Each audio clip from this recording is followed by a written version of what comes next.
Eto na nga mga chong, marami tayong PBA updates. Ang hatol na suspension para kay Justin Brownlee. Robert Bolick balik PBA, papunta na nga ba sa SMC o Barangay Ginebra? Kanina nga lang mga chong ay mainit-init pa. Inanunsyo na nga ng koponan ni Bolick sa Japan B-League na Fukushima na tinerminate na nila ang kontrata ni Robert Bolick dahil inirequest nga yan mismo ni Robert Bolick. Isang beses nga lang itong nakapaglaro para sa Fukushima at napakalaki nga ng panghihinayang ng kanyang koponan sa Japan. Ayon niya sa ating mga kuligleg ay ni-request ni Robert Bolick na i-terminate ang kanyang kontrata sa Japan B-League at personal decision nga yan ni Bolick dahil nagdadalawang tao nga ang kanyang asawa at hindi nga ito po pwedeng iwanang mag-isa ni Bolick dahil dalawa nga lang sila ngayon na nasa Japan. At ngayon nga na na-terminate na ang kontrata nitong si Robert Bolick sa Japan B-League ay balik PBA na nga ito ngayon at uminit nga ang kanyang pangalan na papunta ng SMC na Barangay Ginebra o TNT Tropang Giga. Sa ngayon nga mga chong ay naghahanap ng bagong gwardya ang TNT Tropang Giga dahil sa pagkawala nitong si Mikey Williams dahil hanggang sa ngayon ay hindi pa rin sila magkasundo sa magiging kontrata. Pero alam naman nating lahat mga chong na nasa Northport Batang-Pierre pa nga rin ang rights nitong si Robert Bolick at ang Northport Batang-Pierre nga ay hawak ng SMC. Kaya naman naniniwala ko na hindi yan basta-basta papakawalan at nakabakod na sa kanya ang San Miguel Corporation.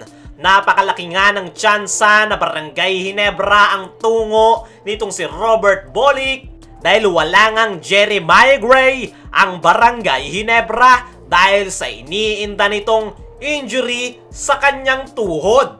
Nagpapalakas nga ngayon ang Barangay Ginebra dahil sa pagkawala ni Justin Brownlee, kaya naman napakalaki ng tsansa na sa Barangay Ginebra talaga mapupunta itong si Robert Bolick. Ayon nga sa ating mga kuligleg ay nabulabog nga ngayon ang PBA at naguunahan na makuha ang serbisyo nitong si Robert Bolick.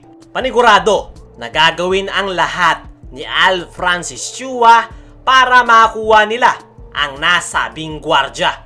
Sa ngayon ay isa lang ang sigurado, balik bansa itong si Robert Bolick at magbabalik din ito sa PBA. At tignan natin ang mangyayari kung saan ba talaga ang bagsak ni Robert Bolick once na magbalik na ito sa PBA. Sa kabilang banda, ang hatol na suspension para kay Justin Brownlee.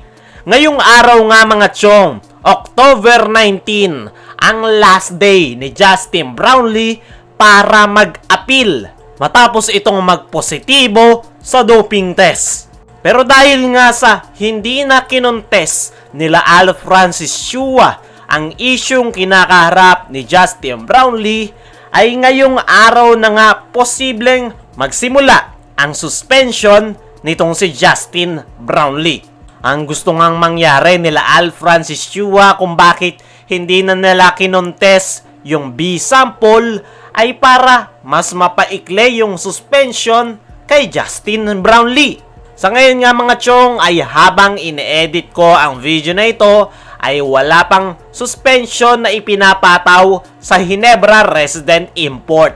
Pero ang estimated nga mga chong ay 1 month to 2 years. Pero dahil nga sa hindi na kinontes ng Ginebra Management ang issue kay Brownlee at magpapasa sila ng medical certification na nagpapatunay na nag-undergo ng treatment para sa bone spurs injury itong si Justin Brownlee, ay malaki nga ang tsansa na hindi aabot ng 2 taon ang kanyang suspension at possible na bumaba sa 1 up to 3 months.